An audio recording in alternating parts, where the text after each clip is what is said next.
I'm happy, I'm excited, I'm elated that our first class is partially in because, we have a signing as well as in February. This has been phenomenal. The coaches have worked their butts off to pretty much affirm some of the best talent, I believe, in HBCU history, in FCS history. I don't know where we're ranked currently. I really don't get into that, but since you do, I think we're the number one class in FCS at this current time, and I don't know if all our guys the West Coast guys have accepted the offers as well. But we have a phenomenal class. We're excited. Our offensive coordinator and defensive coordinator are joining me right now to be able to answer some of your questions about this prolific, profound, and class that will definitely provoke change this season. Coach, are you recruiting for the spring? Recruiting for the spring, I think we're just recruiting in its totality, the spring as well as the fall. We're not just recruiting for the spring, we're recruiting players, period, that are tough, fast, smart, and disciplined, that can provoke change and prayerfully one day get to the next level. Trey Mongery, WLBT. I can't hear you, I'm sorry. Trey Mongery, WLBT. How important was it to hit the transfer market and bring in guys to make an impact right away? Well, we want to win now. We don't want to wait. You don't want us to wait. I mean, the reason we're here is because there wasn't a consistency of winning. And we want to win now, but also we want to keep in mind to understand where we have needs and concerns so we can develop players as well. But the current objective is to win right now.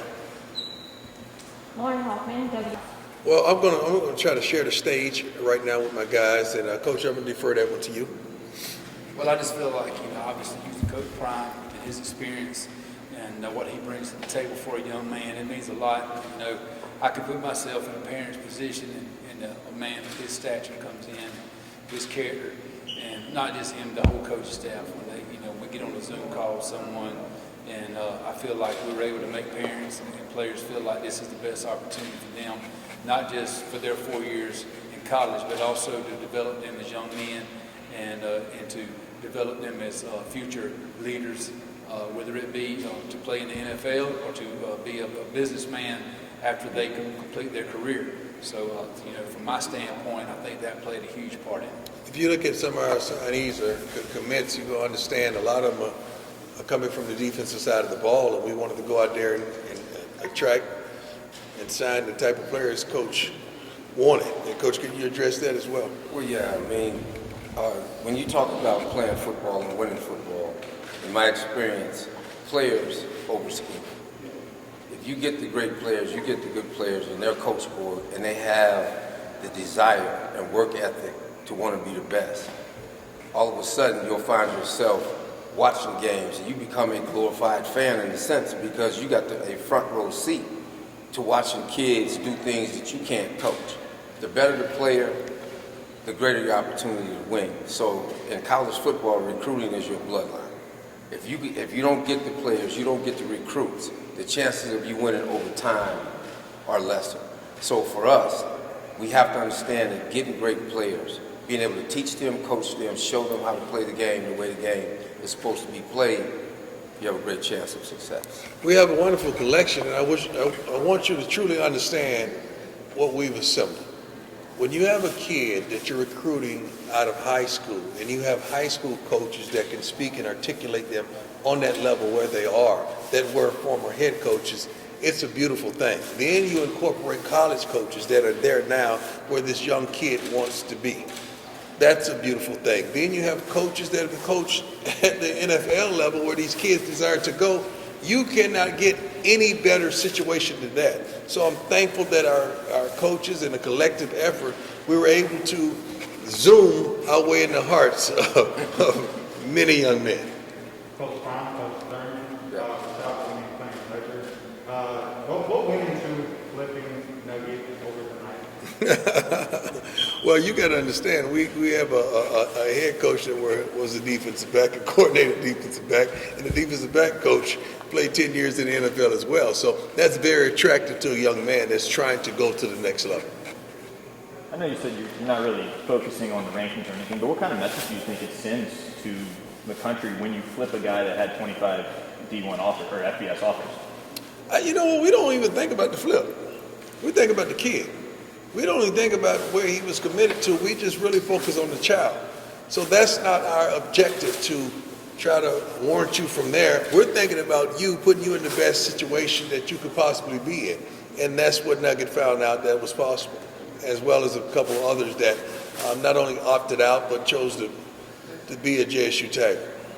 Coach, I know you mentioned earlier on one of the videos that other schools are hating on you. Oh, yeah. We love it. That means we're being successful. You don't hate nothing unless it has the ability to provoke change. And we love it. That's like an affirmation of we're here. We love it. We welcome it. It's just beginning. That's what DT just told me moments ago. He said, boy, they're going to hate you. I said, they're going to hate us. And we're used to it. They already They already. Coach Prime, what do you really want to focus on this next time period in February? What do you really want to keep at? Positionally, or just we're still just trying to attract players of character, man. Players that are smart, fast, tough, and disciplined, and players of character. We have a few needs that we will definitely get together as a staff and address. But we're excited right now, man. We're just going to enjoy this day right now. But I tell you what we're going to do. You're going to see some offers because we're already on the 2022s. Well, what do you want to say about Coach O and Coach TC recruiting? Coach O and Coach TC did a wonderful job. The whole entire staff did a wonderful job.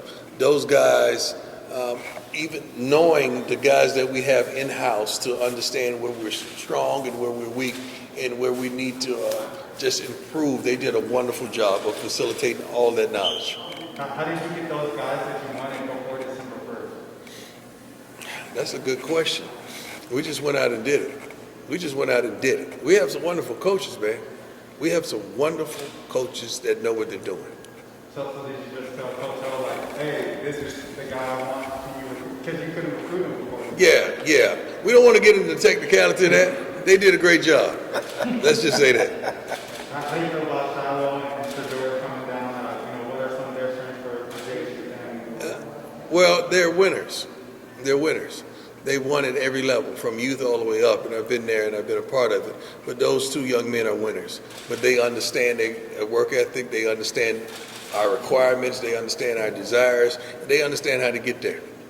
They will be tremendous assets in this locker room. Is Shiloh playing baseball at Jackson State? He better. One more question.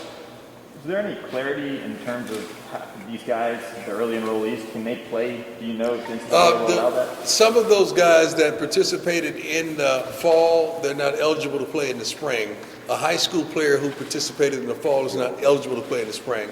But if they had no fall participation, they are eligible to play in the spring.